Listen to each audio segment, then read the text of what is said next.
The Galactic Council. In the vast expanse of the cosmos, the Galactic Council reigned supreme. For millennia, this powerful assembly of starfaring civilizations had brought order and stability to the galaxy. Their word was law, their might unquestioned. Under their watchful gaze, countless worlds had been guided into the galactic fold, some through diplomacy, others through subjugation. The Council's reach seemed limitless, their technology and wisdom beyond compare. So when their long-range sensors detected a curious signal emanating from an uncharted solar system, they hardly paused. It was a pattern they had seen countless times before. A young civilization, just starting to reach out into the stars. As per protocol, the Council dispatched an automated probe to assess this new world. What the probe found was both intriguing and puzzling. The planet, the third from its sun, teemed with life and intelligence. Vast cities sprawled across its surface, connected by webs of light and movement. Its inhabitants, a bipedal species the probe designated as humans, had clearly achieved a significant level of technological advancement. Yet, for all their apparent progress, these humans seemed strangely silent. As the probe slipped into orbit, it broadcast the Council's standard greeting on all frequencies, a message of peace and an invitation to join the galactic community. But there was no response. The airwaves remained still, the planet's surface undisturbed. Perplexed, the Council waited. Days turned into weeks, weeks into months. More probes were dispatched, each carrying the same message of friendship. Each met with the same eerie quiet. It was as if the humans had not even noticed the Council's presence. In the grand halls of the Galactic Council, concern began to grow. Never before had a species ignored their overtures so completely. Some whispered of arrogance, of a primitive people too caught up in their own affairs to recognize the enormity of what was being offered. Others spoke of caution, wondering if this silence might be a sign of something more sinister. But the Council's patience was not infinite. As the silence stretched on, a decision was made.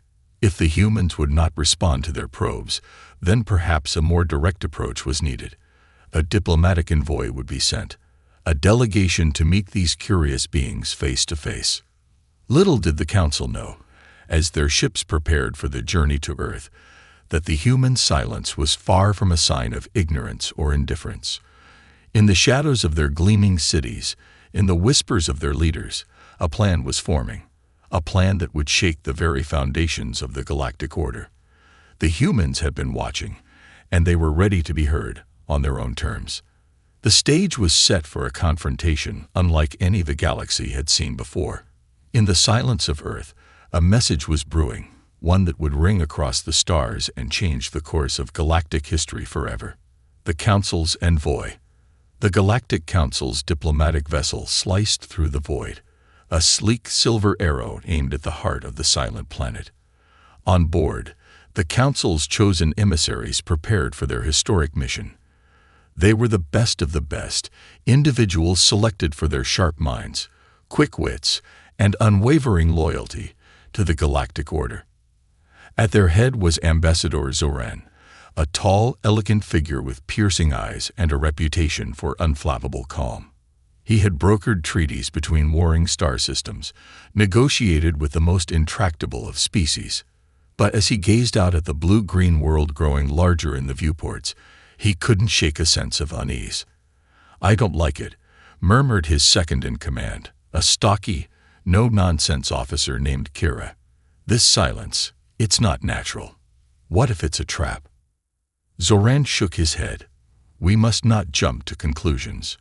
Remember, this is a young species. They may simply not understand the significance of our offer." As the ship slipped into Earth's orbit, the envoy got their first true glimpse of humanity's home. It was a world alive with activity. Vast cities glittered like jewels on the planet's surface, connected by webs of light that pulsed like living veins. Sleek vehicles darted through the air, while towering structures reached towards the sky like grasping fingers. But for all this activity, there was still no response to the Council's hails. No defense systems activated, no ships rose to greet or challenge them. It was as if the humans were oblivious to their presence. Perplexed but undeterred, Zoran gave the order to land. The ship descended through the atmosphere, its cloaking devices rendering it invisible to human eyes. They set down in a large park in the heart of one of Earth's largest cities, a sprawling metropolis of glass and steel. As the envoy emerged, they were struck by the beauty of their surroundings. The park was a lush oasis amidst the urban jungle, filled with green trees, colorful flowers, and sparkling fountains. But what truly caught their attention were the humans themselves. They were everywhere, hundreds of them, walking, running, playing, laughing. They came in all shapes and sizes, a rainbow of skin tones and features. And yet, despite the envoy's alien appearance, not one of them seemed to pay the slightest bit of attention. Zoran approached a group of humans who were seated on a nearby bench, engaging in animated conversation. "Greetings," he said, his voice amplified by the translator device on his chest. "I am Ambassador Zoran of the Galactic Council. We come in peace, seeking to establish relations with your world." The humans looked up, their faces a mixture of surprise and amusement. "Nice costume, buddy," one of them said, grinning. "You here for the Sci-Fi convention?" Zoran blinked, taken aback. "I assure you, this is no costume. We are representatives of the galactic community, here too." But the human had already turned back to his companions, laughing at some unheard joke. Zoran tried again with another group and another, but the response was always the same: polite indifference, mild amusement, or outright dismissal. As the day wore on, the envoy grew increasingly frustrated. This was not how first contact was supposed to go. Where was the awe, the reverence, the eager desire to join the galactic fold? These humans acted as if the arrival of an alien delegation was no more notable than a passing cloud. As the sun began to set and the park emptied, Zoran and his team regrouped at their ship, their confusion and unease growing by the moment. Something was very wrong here. This indifference, this casual dismissal, it was more than just ignorance. It was almost as if. And then, in a flash of insight, Zoran understood. The human silence, their seeming obliviousness, it was all a ruse. A carefully crafted facade, designed to throw the council off balance. But for what purpose? What did the humans hope to gain by this strange deception? As night fell over the city, the envoy huddled in their ship, their minds racing with questions and theories. Little did they know that in the heart of the human government, a group of leaders sat in quiet conference, their faces lit by the glow of computer screens. On those screens, images played. Images of the alien ship of Zoran and his team, captured by a network of hidden cameras. The humans had been watching, and they had a plan. A plan that would change the course of the galaxy forever. Mounting frustrations, days turned into weeks as the Council's envoy remained on Earth, and with each passing moment, their frustration grew. Despite their best efforts, they seemed no closer to understanding the humans' puzzling behavior. Every attempt at communication, every overture of friendship, was met with the same wall of polite indifference. In the grand chambers of the Galactic Council, light years away, the mood was turning sour. The Council's leaders, accustomed to the swift obedience of lesser species, found Earth's silence galling. Whispers began to circulate of the humans' arrogance, their insolence in the face of galactic supremacy. "This cannot be tolerated," declared Councillor Varys, his voice echoing through the vaulted halls. "No species defies the Council. These humans must be made to understand their place." Others were more cautious. "We must not be too hasty," counseled Sage Lara, her ancient eyes gleaming with wisdom. "We still do not fully understand their motives. There may yet be a peaceful solution." On Earth, Ambassador Zoran and his team were reaching the end of their patience. They had tried everything: public broadcasts, demonstrations of their advanced technology, even direct appeals to the human leaders. But nothing seemed to penetrate the veil of silence surrounding this maddening world. In a final, desperate gambit, Zoran requested an audience with the United Nations, the closest thing the fractured human race had to a unified government. To his surprise, the request was granted. The envoy found themselves standing in a vast auditorium, facing a sea of human faces, each one inscrutable. "People of Earth," Zoran began, his voice amplified to fill the cavernous space. "For weeks now, we have been among you, seeking to extend the hand of friendship. Yet you have met our every overture with silence. We ask you now, plainly and directly, why do you reject our offer? What is it that you want?" For a long moment, there was silence. Then, a single figure stood from among the crowd. It was an old man, his face lined with age and wisdom. "Ambassador Zoran," he said, his voice soft but clear. "We do not reject your offer, but nor can we accept it. Not yet. Not until we understand the true nature of your council and the role you would have us play in your galactic order." Zoran frowned. "I don't understand. We offer you the chance to join a community of advanced, peaceful civilizations, to share in our knowledge and resources. What more could you possibly need to understand?" The old man smiled sadly. "Everything, Ambassador. You see, we have been watching you, just as you have been watching us. We have seen the way your council operates, the way it treats those species under its control. And we have concluded that we cannot, in good conscience, submit to your authority." A murmur ran through the auditorium, a ripple of agreement and determination. Zoran felt a chill run down his spine. He had underestimated these humans, underestimated the depth of their insight, and the strength of their resolve. "What is it you want, then?" he asked, his voice taut with tension. The old man's eyes gleamed. "We want a new way forward. A galactic order based not on subjugation and control, but on equality and cooperation. We will not be silent, Ambassador, but nor will we speak on anyone's terms but our own." With those words, the meeting was over. The humans filed out, leaving a stunned Zoran in their wake. He realized now the true scope of the challenge before him. This would be no simple negotiation, no straightforward exercise of council power. The humans had thrown down a gauntlet, a challenge to the very foundations of the galactic status quo. And as Zoran returned to his ship, his mind buzzing with questions and fears, he knew that the council's response would shape the course of the galaxy for generations to come. The silence of Earth was not a sign of weakness or ignorance. It was a declaration of intent, a powerful message spoken without words. And it would not be ignored. Humanity's gambit. In the heart of the human capital, a group of leaders sat in tense conference. They had been monitoring the Galactic Council's every move, analyzing every transmission, every shift in the alien ship's orbit. Now, as the Council's frustration reached a boiling point, they knew the time for silence was coming to an end. "They're getting impatient," said General Matheson, his eyes hard as flint. "We can't keep this up forever." President Novak nodded, her face lined with worry and determination. "I know, but we can't rush this. Everything depends on getting the timing just right." For months, ever since the Council's probes had first appeared in Earth's skies, the human leaders had been formulating a plan. They had seen the way the Council operated, the way it absorbed new species into its fold, and they had determined that humanity would not go gently into that galactic night.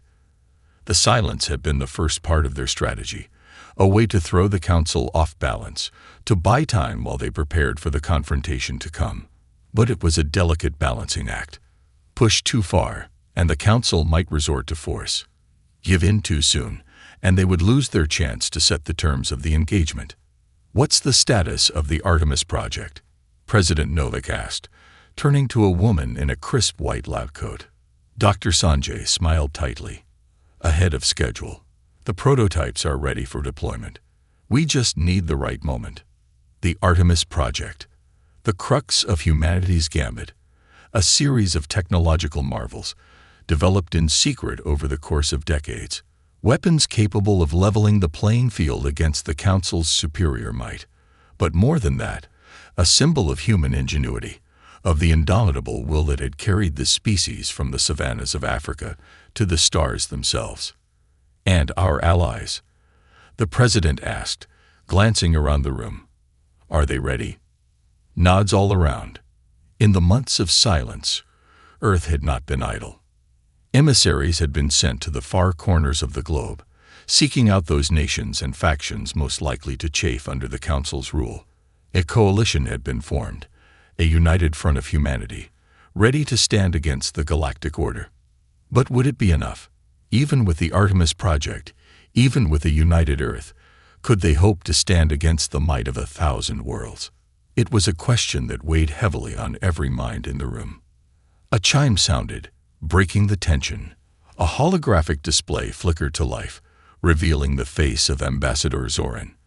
The Council's envoy looked haggard, his eyes hollow with frustration and fear. "President Novak," he said, his voice taut, "I come with a final message from the Galactic Council. Your silence has tested their patience to the breaking point. They demand an answer, now, to their offer of membership.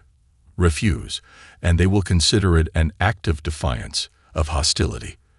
They are prepared to take extreme measures." President Novak stood, her face a mask of calm resolve. "Ambassador Zoran," she said, her voice ringing with authority, "you may tell your council this. Humanity has heard their offer, and we have reached a decision. We will not join your galactic order. Not now, not ever. But nor will we be silent any longer. If the council wishes to talk, truly talk, as equals, then we are ready to listen.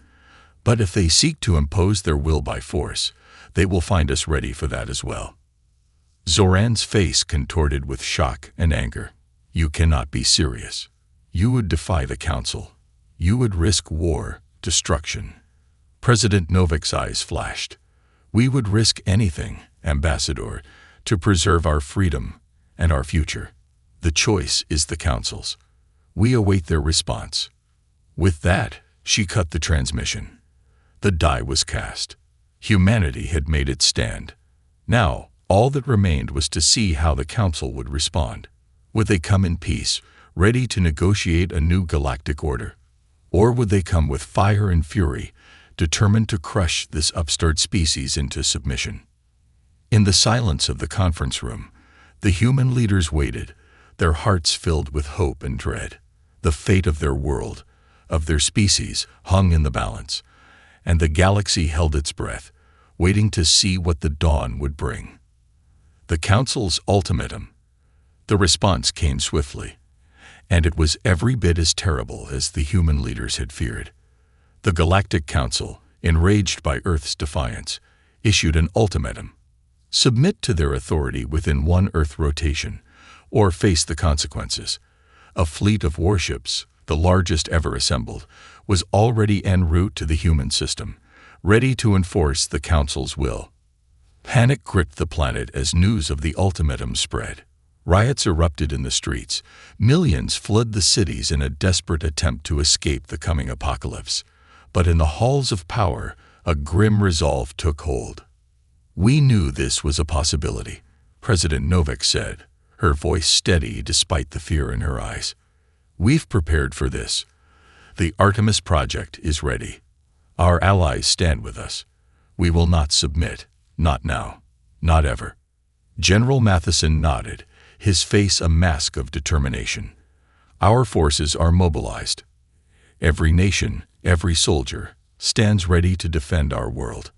We'll fight them on the beaches, in the streets, in the very skies above our heads. They'll learn what it means to face a united humanity." But even as they spoke, doubt gnawed at their hearts.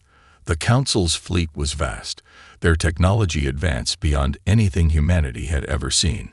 Even with the Artemis Project, even with every human standing together, could they truly hope to prevail against such odds? In the streets, the mood was one of despair and resignation. Many saw the Council's ultimatum as the end, the final nail in the coffin of human freedom. What chance did one small world have against the might of a galactic empire? But there were others, a small but vocal minority, who saw things differently. They saw Earth stand not as a futile gesture, but as a shining beacon of hope, a reminder that even in the darkest of times, the human spirit could not be quenched. These brave souls took to the streets, not to riot or flee, but to rally. They marched in the face of fear, their voices raised in songs of defiance and unity. They gathered in parks and squares, holding vigils and prayer circles, their faces lit by the glow of 1,000,000 candles. And as the hours ticked down towards the council's deadline, something extraordinary began to happen. The panic began to subside, replaced by an eerie calm. A sense of purpose, of destiny, seemed to settle over the world. Humanity, faced with its greatest challenge, was finding its true strength. In the command center, President Novak and her advisors watched the screens with growing amazement. The expected chaos, the breakdown of order, had not materialized. Instead, the people were coming together, united in their determination to stand against the coming storm. "Look at them," whispered Dr. Sanjay, her eyes shining with tears. "They're not afraid anymore. They're ready." President Novak nodded, a fierce pride welling up in her chest. "They're human," she said softly. "They're doing what we've always done, standing together against all odds, fighting for what we believe in." As the final hours ticked away, the world held its breath. The Council's ships loomed in the skies above, their weapons primed and ready. But on the ground, a different kind of weapon was being forged, a weapon of the human spirit, of courage and unity in the face of overwhelming adversity. And as the deadline passed, as the Council's ships began their final approach, humanity stood ready. Ready to fight, ready to die if necessary, but never ready to surrender. They had spoken in the only language the Council could truly understand, the language of courage, of indomitable will. The battle for Earth, for the very future of the galaxy, was about to begin. And in that moment, as the sky burned with the fires of 1,000 suns, one thing was certain. Whatever happened next, the universe would never be the same again. Humanity had awoken, and its voice would be heard, among the stars and beyond. The Galactic Summit. The Council's warships hung in the skies above Earth, poised to strike. The deadline had come and gone, and still the humans had not submitted. Admiral Zoran stood on the bridge of his flagship, his face a mask of grim determination. He had his orders. If the humans would not bow to the Council's will, they would be made to kneel by force. But even as his finger tightened on the trigger, a voice crackled over the comm system. "Admiral Zoran, this is President Novak of Earth. Hold your fire. We have a proposal." Zoran hesitated, caught off guard by the human leader's calm tone. "A proposal? Your time for negotiation has passed. Prepare to face the consequences of your defiance." "No, Admiral," President Novak replied, her voice firm. "Our defiance is just beginning, but we do not seek war. We seek a new way forward, for all our sakes. We propose a galactic summit, a meeting of all sentient species, to discuss the future of our shared universe." Zoran scoffed. "A summit? You would have us sit down with the very species that have defied us, treated our authority with contempt." "Yes," President Novak said simply, "because that is the only way to true peace and understanding. Through dialogue, not domination. The Council's way has brought stability, but at what cost? Countless species subjugated, their unique voices silenced in service of conformity. Is that really the legacy you wish to leave?" There was a long pause. Then, to Zoran's amazement, a new voice spoke. It was Councillor Varys, the very one who had advocated for humanity's destruction. "The human speaks wisdom," he said, his tone thoughtful. Perhaps it is time for a new approach." In the days that followed, a miraculous thing happened. The Council's ships withdrew, and in their place, diplomats from 100 worlds descended upon Earth. The Galactic Summit had begun. It was a tense and fractious affair, filled with bitter debate and ancient grievances. But through it all, the humans stood firm in their vision. They spoke of a galaxy united not by force, but by mutual respect and cooperation. They pointed to their own history, a story of war and division giving way to unity and progress, as proof that a better way was possible. Slowly, incredibly, the tide began to turn. More and more species rallied to humanity's cause, drawn by the promise of a new galactic order. And as the summit reached its climax, a historic agreement was reached. The Galactic Council would be reformed, its power checked by a new assembly of equals. Each species would have a voice, a say in the decisions that affected them all. It was a staggering change, a complete upending of the status quo. But as the agreement was signed and the delegates erupted in cheers, there was a sense that something profound had happened. A new era had begun. In the years that followed, Earth took its place among the stars as a leader and a beacon of hope. Human ingenuity and determination, the very qualities that had defied the Council, now helped to guide the galaxy towards a brighter future. The Artemis Project, once a desperate gambit, became a symbol of what could be achieved when species worked together. And though challenges remained, though old habits and prejudices died hard, there was a new spirit abroad in the universe, a spirit of unity, of cooperation, of endless possibility. Humanity had spoken, not with weapons or threats, but with the power of its ideals. And the galaxy had listened. A new chapter had begun, written not in the blood of conquest, but in the bonds of fellowship. The future, once so dark and uncertain, now shone with the light of 1 billion stars, each one a promise of what could be. The silence of Earth had been broken, and the voice of humanity would echo through the ages, a testament to the indomitable spirit that had changed the course of the universe itself, a spirit that would never be silenced again.